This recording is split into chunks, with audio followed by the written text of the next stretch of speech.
Gagal ginjal bukan akhir dari kehidupan, tapi awal dari kehidupan dengan rutinitas yang baik.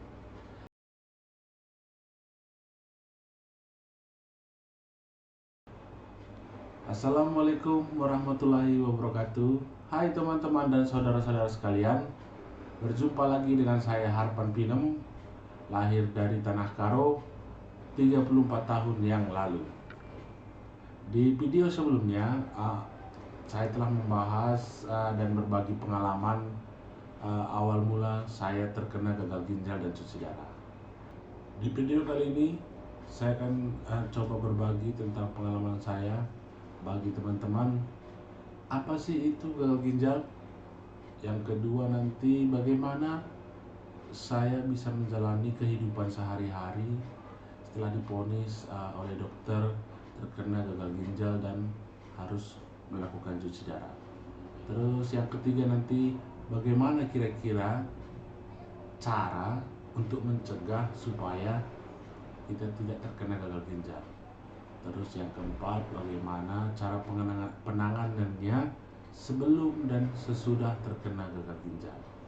Sebelum kita lanjut, jangan lupa ya subscribe, like, komen, dan share video ini untuk membangun channel YouTube saya supaya lebih baik lagi dan dapat bermanfaat bagi orang lain. Apa sih gagal ginjal itu? Gagal ginjal adalah ketika fungsi ginjal kita tidak bekerja dengan normal lagi untuk menyaring zat-zat yang ada di dalam darah. Jadi kira-kira seperti itu teman-teman.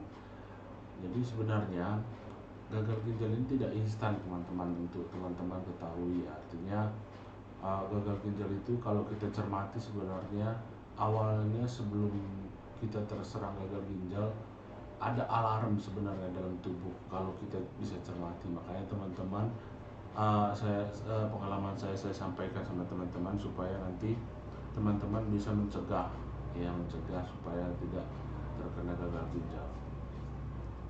Ciri-cirinya kalau misalnya kita awal-awal gangguan ginjal lah, jadi biasanya itu yang pertama itu adalah tekanan darahnya tidak normal atau tinggi, karena salah satu juga fungsi ginjal itu adalah untuk mengontrol tekanan dalam darah. Jadi teman-teman kalau misalnya sering tekanan darahnya tinggi, ya itu ya harus sering-sering diperiksa ke dokter supaya dapat dicegah hal-hal yang buruk terjadi. Terus biasanya itu cepat letih, biasanya orang yang gangguan ginjal itu biasanya cepat letih, jalan beberapa meter langsung letih ya. Terus ada pembekakan misalnya di kaki atau di sembang di mata. Nah, terus pengalaman saya itu dulu pada saat malam hari antara sekitar jam 10 sampai jam 6 pagi itu interval kita untuk buang air kecil itu sering. Nah, seperti itulah ciri-cirinya orang yang artinya yang ginjalnya sudah mengalami gangguan. Jadi itu teman-teman yang sekarang sudah mengalami seperti itu, alangkah baiknya teman-teman sekarang ya menemui dokter dan periksa supaya apa? Supaya sebelum jauh ke depan terjadi hal-hal yang tidak kita inginkan, ya bisa kita tangani. Artinya apa yang masalah apa yang ada di diri teman-teman bisa diobati dari dini gitu teman-teman. Jadi itulah ciri-cirinya kalau misalnya kita itu ada gangguan ginjal ya, untuk teman-teman ketahui. Terus yang kedua, bagaimana sih saya menjalani kehidupan sehari-hari setelah divonis dokter terkena gagal ginjal dan harus cuci darah? Yang pertama pastinya ya kuasa Allah, Tuhan yang Maha Esa.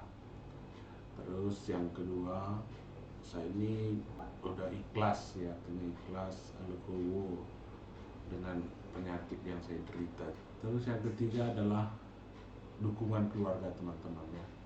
Dukungan keluarga itu memang sangat berarti bagi saya. Terus yang keempat, bagaimana cara saya? Yang pasti saya itu disiplin teman-teman kalau menjalani cuci darah ya, artinya Uh, saya ini dijadwalkan 2 kali seminggu, Senin dan Kamis. Jadi saya tidak pernah bolos, tidak pernah absen lah istilahnya dalam menjalani cuci darah. Patuhlah terhadap jadwal. Jadi saya tidak pernah bolos satu hari pun selama kurang lebih 6 tahun ini saya sudah menjalani cuci darah. Dan yang terakhir, saya menghindari pantangan-pantangan yang dianjurkan oleh dokter ya. Misalnya buah tidak boleh dimakan dan sayur-sayur yang berwarna hijau tidak boleh dikonsumsi. Jadi kami teman-teman ya, pasien cuci darah itu kalau untuk makan buah itu sudah dilarang oleh dokter ya. Jadi beruntung teman-teman yang masih sehat, tidak terkena gagal ginjal, masih bisa mengkonsumsi buah sesuai dengan selera teman-teman. Jadi oleh sebab itu tetap jaga kesehatan untuk teman-teman semua, sehingga tidak seperti kami ini harus memantangkan makanan yang mungkin perlu tubuh kita tapi tidak bisa kita konsumsi. Seperti itu teman-teman. Cara mencegah dan meminimalisir agar tidak terkena gagal ginjal ya. Jadi teman-teman, bagaimana sih caranya supaya kita nggak terkena gagal ginjal? Menurut pengalaman pribadi, kenapa saya terkena gagal ginjal? Mungkin penyebabnya dulu seperti itu. Yang pertama, pola hidup sehat. Bagaimana pola hidup sehat? Pola hidup sehat itu adalah istirahat cukup ya, minimal kita tidur 8 jam sehari lah. Saya dulu tidak seperti itu teman-teman, sering begadang. Jadi kan ya begadang seperti lagunya Bang Haji, nggak boleh begadang, karena begadang nggak ada perlunya ya. Betul, jadi artinya kita harus istirahat atau tidur minimal 8 jam sehari. Bagaimana pola hidup sehat? Yang kedua itu minum air putih minimal 1,5 sampai 2 liter per hari atau kurang lebih 8 gelas satu hari. Kalau saya dulu sering minuman yang berwarna teman-teman ya, saya nggak sebut merek lah ya. Jadi mungkin itu salah satu menyebabkan kerusakan pada ginjal saya. Pola hidup sehat yang ketiga adalah memakan makanan yang sehat ya. Artinya yang sehat itu ya kita tahu lah teman-teman, 4 sehat 5 sempurna ya, makanan seperti itulah yang dimakan ya, artinya yang sehat-sehat yang seperti itu. Terus cara mencegah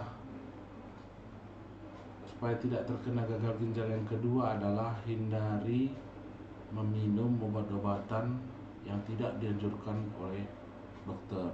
Cara mencegahnya yang ketiga adalah rajin memeriksa kesehatan ke dokter.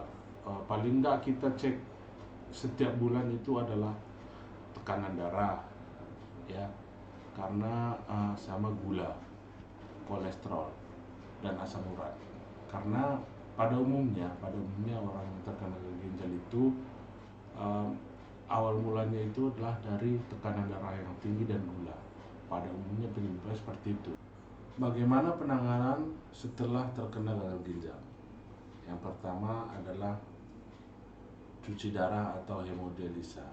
Ya, cuci darah atau hemodialisa itu seperti yang saya alami sekarang, artinya waktunya 2 kali seminggu ya, dan harus dilaksanakan di rumah sakit yang menyediakan mesin-mesin untuk mencuci darah. Terus yang kedua adalah CAPD. CAPD adalah ada pemasangan selang ya, saluran di dalam perut. Jadi dia nyucinya dalam perut nanti. Dia itu dilakukan di rumah, jadi lebih mandiri daripada hemodialisa. Yang ketiga adalah cangkok ginjal. Cangkok ginjal itu adalah menanam ginjal orang lain ke dalam tubuh kita, sehingga kita tidak perlu lagi untuk melakukan cuci darah atau CAPD. Baiklah teman-teman, sampai di sini dulu video kita kali ini. Sampai jumpa di video berikutnya.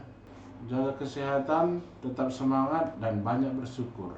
Assalamualaikum warahmatullahi wabarakatuh. Sampai jumpa.